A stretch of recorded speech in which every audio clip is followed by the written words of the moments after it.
While many of us look at the holidays as a time of pure joy, for Emma Heming Willis, this season brings much more complicated emotions. Bruce Willis's wife recently opened up about what the holidays look like now, as their family continues to navigate his dementia, and her words are as honest as they are heartbreaking. Holidays are hard. Anniversaries are hard. Emma shared that the holidays look different now, explaining that celebrations require a level of planning they never needed before Bruce's diagnosis. As she wrote on her blog, moments that once brought uncomplicated joy may arrive tangled in a web of grief. I know this because I'm living it.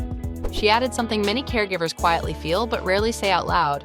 I've learned that the holidays don't disappear when dementia enters your life. They change. People always tell me that, oh, like, you're so strong. I don't know how you do it. I'm not given a choice. Before frontotemporal dementia and primary progressive aphasia reshaped their world, Bruce was all in when it came to the holidays. Emma remembered how much he loved this time of year. The energy, family time, the traditions. He wasn't just present, he was the engine behind it all. He was the pancake maker, the get out in the snow with the kids guy, the steady presence moving through the house as the day unfolded, she wrote. And this is where her reflections really hit home. Emma made it clear that dementia doesn't erase those memories, but it does create space between then and now. And that space can ache. I have started the morning by crying. Just think it's important that you see all sides of this. She also shared the small, very human moments of frustration that come with that change. Bruce can no longer do many of the things he once did, and Emma now finds herself taking on tasks that used to be his. I find myself harmlessly cursing Bruce's name while wrestling with the holiday lights or taking on tasks that used to be his, she admitted. Not because I'm mad at him, never that, but because I miss the way he once led the holiday charge. She added, yes, he taught me well, but I'm still allowed to feel annoyed that this is one more reminder of how things have changed. But I am just doing the best that I can, always. Emma didn't stop at grief, though. She encouraged others facing similar realities to accept change and make room for new traditions. This year, she says, their family will still unwrap gifts and sit together at breakfast. But instead of Bruce making the pancakes, she will. We'll put on a holiday movie. There will be laughter and cuddles, she wrote. And there will almost certainly be tears because we can grieve and make room for joy. Her words land softly but powerfully. The joy doesn't cancel out the sadness. The sadness doesn't cancel out the joy. They coexist. I have to put my best foot forward for the sake of myself and my family. She echoed those feelings in a recent interview with People, sharing how they plan to celebrate Christmas together. Bruce loved Christmas, and we love celebrating it with him, she said, before adding a line that made fans smile. I think it's important to put Die Hard on because it's a Christmas movie. More recently, the Willis family also shared deeply personal news about the future. Emma revealed that they are considering donating Bruce's brain to scientific research after his death in an effort to support studies on frontotemporal dementia. In a statement connected to the release of The Unexpected Journey, her book about navigating life with Bruce's diagnosis, Emma explained that this decision could help researchers better understand how frontotemporal dementia physically affects the brain, particularly the frontal and temporal lobes responsible for behavior and communication. She described it as one of the most difficult choices their family has ever faced, but also one rooted in hope, for deeper understanding, and for the millions of families walking a similar path. It's hard, but I'm grateful. I'm grateful that my husband is still very much here. In her new book, The Unexpected Journey, Emma shares her experience as Bruce's caregiver while he battles frontotemporal dementia, a disease that gradually alters a person's behavior and abilities. The language is going. And we've learned to adapt, and we have a way of communicating with him, which is just a different way. Emma revealed that she made the difficult decision to move Bruce into a second home. There is so much guilt and shame around that decision. Now, before you jump to any conclusions, she explained that it wasn't about distancing him from the family. In fact, it was about creating a safe and manageable environment for both Bruce and their two young daughters, Mabel and Evelyn.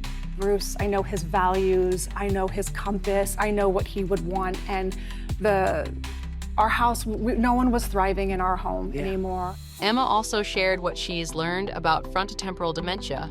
Emma doesn't have a precise timeline for Bruce's condition, but she noted that the average life expectancy after symptoms start is 7 to 13 years. She called the disease horrendous, but also pointed out that it gives families a little grace to be able to plan and organize your affairs.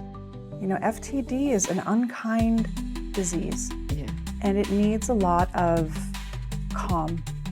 Emma emphasized that getting used to life as a smaller family unit will help her daughters cope when the inevitable comes, saying, "I think getting used to it being just the three of us in our home will lessen the shock for Mabel and Evelyn." It was still one of the hardest things. It really is. To be separated, to have Bruce in Yeah. a different place. She discussed this tough decision during an interview with Michael Strawn on Good Morning America, describing it as the safest and most responsible choice, not just for Bruce, but for their daughters as well. It's really not up for a debate. Now I know that Bruce has the best care 100% of the time. His needs are met 100% of the time, as well as our two young daughters. So I'm not gonna take a vote on that. Emma explained that she first noticed something was off before doctors even gave them a diagnosis. We would always love taking the girls to school. And then those school runs just started to not happen as much. And I just thought, God, that is so weird, because that was like You would just say nothing or nothing. Like I'd step in and just do it. She remembered thinking, that's so strange, especially for someone like Bruce, who was always so talkative and engaged with everyone around him. Instead, he started to pull back, becoming quieter, almost fading into the background during family gatherings. Felt a little removed, very cold, not like Bruce, who is very warm and affectionate. To going the complete opposite of that was alarming and scary. And here's where it gets really raw. Emma admitted she even started to question their marriage. She said it just didn't feel like a marriage anymore, because the partnership that once defined them was changing in ways she didn't yet understand. I mean, I did have these conversations with Bruce. Like, what is happening? Like, is everything okay? Like, are you okay? And, it was always just would dismiss it. Can you imagine the confusion and heartbreak of not realizing it was an illness at first? Bruce was initially diagnosed with aphasia, which affects speech. But as things worsened, doctors eventually confirmed it was frontotemporal dementia. I was so panicked, and I just remember hearing it and just not hearing anything else. It was like I was free falling. Emma said she chose to tell their daughters pretty quickly because she never wanted them to think their dad wasn't paying attention or didn't care. That's a choice only a parent could make with so much love at the center. Right now, she says Bruce is still physically strong and mobile, even if he doesn't fully understand his condition. Bruce is in really great health overall. It's just his brain that is failing him. And this part is heartbreaking, but also beautiful. Emma believes he still knows his family. She said when they're with him, his whole face lights up. Bruce holds their hands, hugs them, kisses them, and he responds. As she put it, that's all she needs. but the language is... Yeah, the language is going. And we've learned to adapt, and we have a way of communicating with him, which is just a different way.